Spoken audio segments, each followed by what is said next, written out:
Doudou, je ne vais pas m'exprimer en Wolof. Je vais plutôt m'exprimer en français. Puisque mes confrères qui m'ont précédé se sont exprimés en Wolof. Et je pense qu'ils ont été en Wolof assez clairs et assez explicites pour en résumer, en langue Wolof, vous dire exactement les tenants et les aboutissants éventuels du dossier de M. Farba Ngom. Mais il est de mon devoir, moi, en tant qu'avocat, constitué également pour Farba Ngom, de vous dire dans une langue étrangère, certes, mais la langue française, ce qui, en réalité, constitue à la limite un scandale dans cette affaire. Puisque simplement, il est apparu à la suite, je précise bien, d'une campagne électorale pour des législatives anticipées,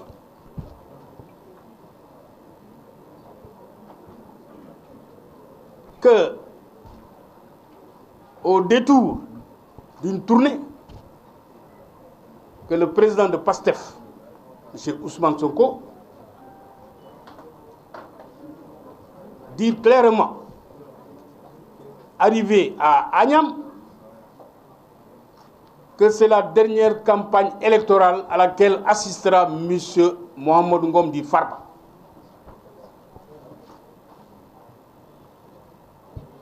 Et cela s'est concrétisé ou s'est matérialisé par le fait que, un mois après, la CENTIF a été actionnée. La CENTIF a déposé un rapport, un mois après les élections. Un rapport daté du 24 décembre 2024, dans lequel on a tenté de retracer de 2019 à 2024 toutes les opérations financières qui ont existé entre M. Mohamed Ngom Di Farba, M. Seydou Sarr Di Taïrou et le Trésor public sénégalais. Et sur la base de ce rapport de la CENTIF, un rapport unilatéral, je précise bien, un rapport non contradictoire, je précise bien, un rapport fait entre quatre murs, et qu'on veuille, dans ces conditions-là, on a convoqué M. Farba Ngom, on a levé son immunité parlementaire, et on a fait un réquisitoire où on a saisi le juge d'instruction. Un réquisitoire dans lequel on vise nommément des infractions liées à l'association de malfaiteurs, de blanchiment de capitaux, d'escroquerie sur des deniers publics, entre autres infractions. Il est inculpé sur cette base, sans pour autant savoir les faits qu'on lui reproche. Parce que simplement le rapport de la CENTIF n'est pas un rapport accusatoire. C'est à la limite une information, un renseignement. Mais on l'a pris, on en a fait un PV d'enquête préliminaire. Et sur cette base, on a inculpé et placé sous mandat de dépôt M. Farba Ngom. Et même le jour où on le plaçait sous mandat de dépôt pour escroquerie portant sur des deniers publics à hauteur de 31 milliards, M. Farba Ngom est venu avec ses avocats. Il a offert de consigner, de cautionner des titres. Mais le juge d'instruction les a rejetés. Sous prétexte que les cautions devaient être inscrites avant même d'être proposition. Donc, ce qui était une aberration sur le plan juridique. Et ça a été rejeté. M. Farba Ngom a été inculpé le 27 février et placé sous mandat de dépôt. Le 27 février, placé sous mandat de dépôt. Nous sommes revenus à la charge par une autre requête pour offrir à nouveau des titres en cautionnement. Le juge et le parquet financier les rejettent, mais en dessous, qu'est-ce qu'on fait?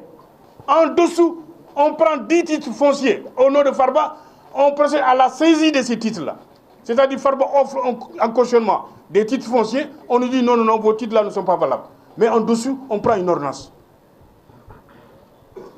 On prend une ordonnance pour autoriser l'inscription de mesures conservatoires sur les 10 titres. Alors qu'on a dit qu'on rejette les titres, ils ne sont pas valables. Et pourtant, on s'empresse de prendre une ordonnance pour l'inscrire. Et c'est ce que nous avons dénoncé. Parce que seulement l'ordonnance qui avait été prise nous a été notifiée trois semaines après. C'est-à-dire, on prend l'ordonnance en douce et de manière clandestine. On procède aux formalités d'inscription et on notifie après aux avocats. Nous avons évidemment relevé appel de cette décision qui sera évoquée demain devant la chambre d'accusation. Parce que nous estimons que les droits de Farba ont été manifestement violés. Et ça a été le cas. Et donc, dans ces conditions-là, qu'est-ce qu'on fait en plus?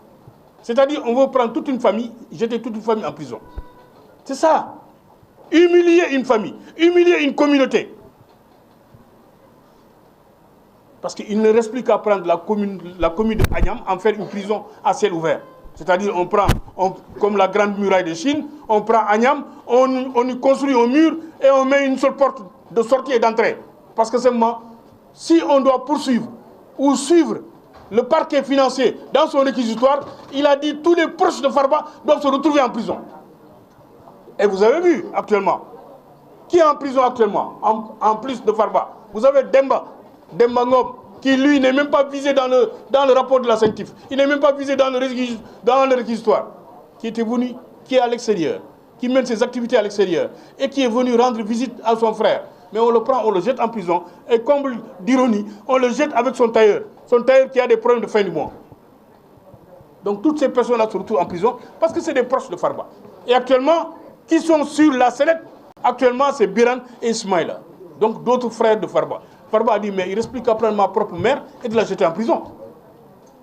Évidemment, prenez ma mère et jetez-la en prison pendant qu'on y est. Mais il faudrait que ça cesse, qu'on respecte les textes, qu'on respecte les droits de la défense. Mais dans cette affaire, on a l'impression que en réalité, on n'en fait qu'à sa tête. Parce que le plus grave, c'est qu'avant même qu'on procède à l'inculpation de Farba, on avait déjà saisi tous ses biens. On a bloqué tous ses comptes. Avant même qu'il soit entendu et inculpé. Donc on avait déjà pris des mesures. On avait déjà pris des ordonnances. Ce qui est illégal. Ce qui est une violation manifeste de la loi. C'est-à-dire qu'on piétine la loi pour atteindre une personne. Mais il faudrait arrêter cette dérive judiciaire. Il faudrait arrêter cette violation manifeste des textes de loi qui régissent les droits de la défense. Parce que vous ne pouvez pas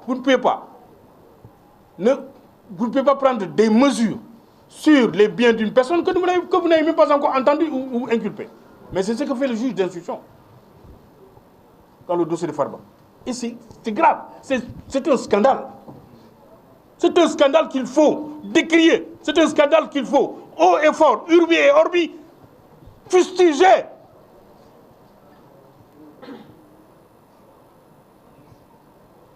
Parce que trop, c'est trop. Nous sommes ici, nous sommes des avocats. Moi, je ne suis pas un politicien. Je n'ai jamais milité dans un parti politique au Sénégal. Jamais. Ni sympathisant, ni militant. Mais mon seul parti politique, c'est le droit. Je suis un avocat, je défends une personne. Quelle que soit la couleur politique de la personne, ça ne me regarde pas. Moi, ce qui me regarde, c'est les textes qui régissent. Les textes de loi qui régissent le cas. C'est sur cette base que je défends la personne. Et j'estime que dans cette affaire, on est en train de bafouer les droits de Farba. On veut humilier toute une famille. Et il faudrait que ça s'arrête. On voulait la tête de Farba, mais on l'a eu. On l'a jeté en prison. Mais bon sang, qu'on arrête quand même le processus de destruction ou de démolition d'une famille. Mais le rouleau compresseur est en train de partir. On prend le frère qui vient de l'extérieur pour rendre visite à son grand frère, alors que ce frère n'est même pas concerné, ni cité dans le rapport de la CENTIF, ni dans le réquisitoire. On le prend, on le jette en prison. On fait appel à d'autres qui, eux, doivent passer le 19 mai. Ils vont se retrouver en prison. Et après quoi? La semaine suivante, ça va être les enfants de Farba. Ça va être sa femme ou ses femmes. Ça va être qui? Sa maman ou ses oncles. Ça va être qui? Etc. On veut décimer toute une famille. Au nom de quoi? Mais non, il faut que ça s'arrête quand même. Trop, c'est trop. C'est pourquoi nous avons estimé nécessaire de le crier haut et fort que dans cette affaire, où Farba Ngom n'a pas été entendu jusqu'à présent, on le jette en prison, on l'inculpe, on le place sous mandat de dépôt et on ne l'entend pas.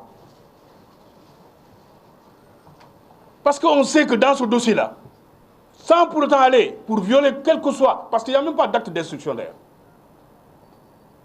Il n'y a aucun acte, parce qu'il n'y a qu'un acte d'inculpation. Le juge a inculpé à placer sous mandat de dépôt, c'est tout. Et tout le reste, c'est des ordonnances qu'il prend. Mais on n'a pas entendu Farba. Pourquoi on ne s'empresse pas d'entendre Farba au fond sur les faits qui lui sont reprochés? Pourquoi on ne s'empresse pas d'entendre Tahirou Sarr sur les faits qu'on lui reproche? Mais rien du tout. C'est-à-dire on les prend, on les jette en prison et on leur dit bon, vous pouvez attendre. Mais nous estimons que le cas Farba pourrait demain se retrouver même à la cour commune de la CEDEAO. Parce que simplement, les droits de la défense sont manifestement violés à longueur de journée pour ce qui concerne le cas de Farba. Donc c'est pourquoi nous avons estimé nécessaire de tirer la sonnette d'alarme en ce qui le concerne. Donc c'est les quelques mots que je voulais placer. Et je laisse maintenant la parole à mon confrère Abdou Djalika. Bravo. Voilà.